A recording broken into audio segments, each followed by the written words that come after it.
महाभारत एक ऐसा नाम जिसे सुनते ही हमारे दिमाग में युद्ध, धर्म, कृष्ण और अर्जुन की छवि बन जाती है।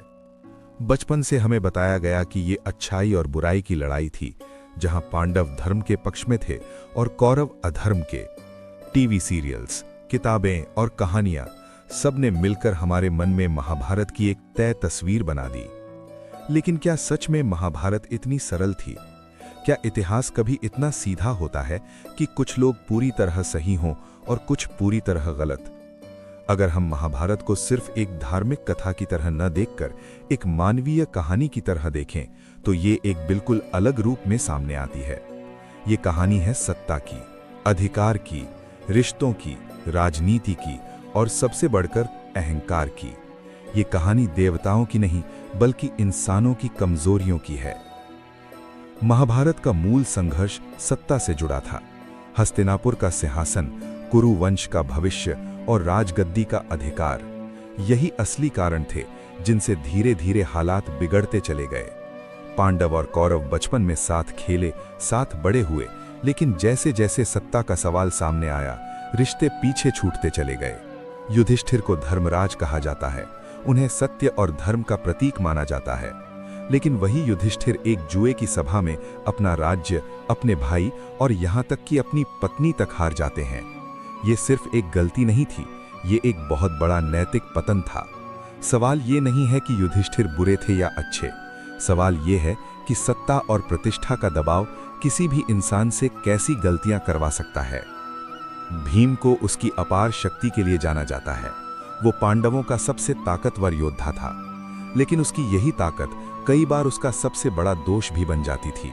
उसका गुस्सा, उसकी प्रतिशोध की भावना और उसकी जल्दबाजी कई बार परिस्थितियों को और बिगाड़ देती थी। भीम हमें यह दिखाता है कि ताकत अगर नियंत्रण में न हो तो वो खुद के लिए भी खतरा बन सकती है।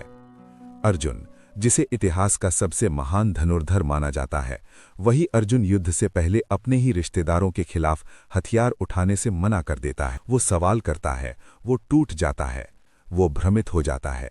यही वो क्षण है जहां अर्जुन एक पौराणिक पात्र नहीं, बल्कि एक आम इंसान बन जाता है। एक ऐसा इंसान जो सही और गलत के बीच फंसा हुआ है। अब अगर हम दुर्योधन की बात करें तो उसे हमेशा खलनायक के रूप में दिखाया गया है। लेकिन दुर्योधन की सोच को समझे बिना उसे सिर्फ बुरा कह देना कहानी को अधूरा छोड़ देना है। दुर्योधन को बचपन से ये महसूस कराया गया कि उससे उसका अधिकार छीना जा रहा है। उसे ये लगता था कि पांडवों को जो सम्मान मिल रहा है वो उसके हिस्से का है। उसका रास्ता गलत था, उसके फैसले विनाशकारी थे, लेकिन उसका आक्रोश पूरी तरह बिना वजह नहीं था। यही कारण है कि महाभारत को धर्म बनाम अधर्म की कहानी कहना एक आसान लेकिन अधूरी व्याख्या है। ये असल में सत्ता की राजनीति और अहंकार की कहानी है। जब अहंकार संवाद से बड़ा हो जाता है, तब समझौते की हर संभावना खत्म हो जाती है।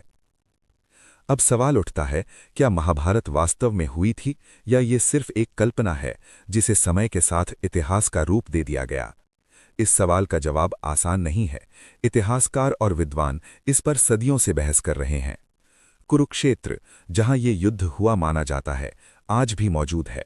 ये कोई काल्पनिक स्थान नहीं है। कई प्राचीन ग्रंथों में इस युद्ध का उल्लेख मिलता है।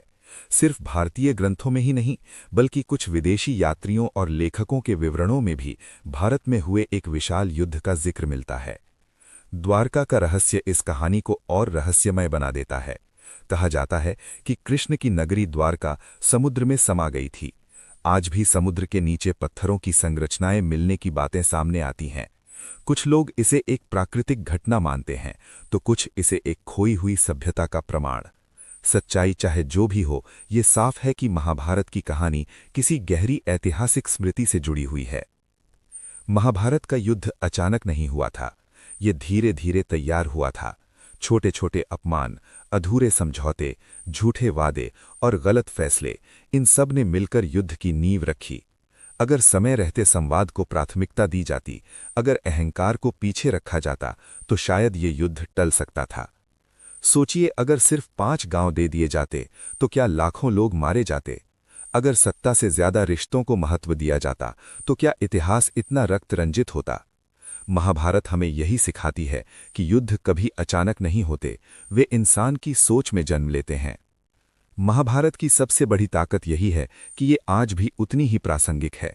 आज भी हम सत्ता, पैसा और अधिकार के लिए वही गलतियां दोहराते हैं। आज भी परिवारों में संपत्ति के लिए रिश्ते टूट जाते हैं। आज भी राजनीति में अहंकार संवाद से बड़ा हो जाता है। फर्क सिर्फ इतना है कि आज के युद्ध तलवारों से नहीं, बल्कि कानून, राजनीति और संसाधनों से लड़े जाते हैं। लेकिन उनका परिणाम वही होता है: विनाश, पीड़ा और पछतावा। इसलिए महाभारत को सिर्फ अतीत की कहानी समझना एक भूल होगी। ये इंसानी स्वभाव का आईना है। इसमें हर इंसान खुद को देख सकता है। कोई पूरी तरह पांडव नहीं है और कोई पूरी तरह कौरव नहीं है। महाभारत हमें ये नहीं बताती कि कौन सही था और कौन गलत। ये हमें ये सिखाती है कि जब इंसान अपने अहंकार को सबसे ऊपर रख देता है तो धर्म, रिश्ते और इंसानियत सब पीछे छूट जाते हैं। शायद इसी वजह से महाभारत हजारों साल बाद भी खत्म नहीं हुई। ये आज भी हमारे समाज में, हमारी सोच में और हमारे फैसलों में जिंदा है। हर बार जब अहंकार संवाद से जीत जाता है, कहीं ना कहीं एक नया कुरुक्षेत्र जन्म लेता है। और यही कारण है कि महाभारत सिर्फ एक कहानी नहीं, बल्कि एक चेतावनी है। एक ऐसी चेतावनी जिसे अगर हमने नहीं समझा तो इतिहास खुद को बार बार दोहराता रहेगा।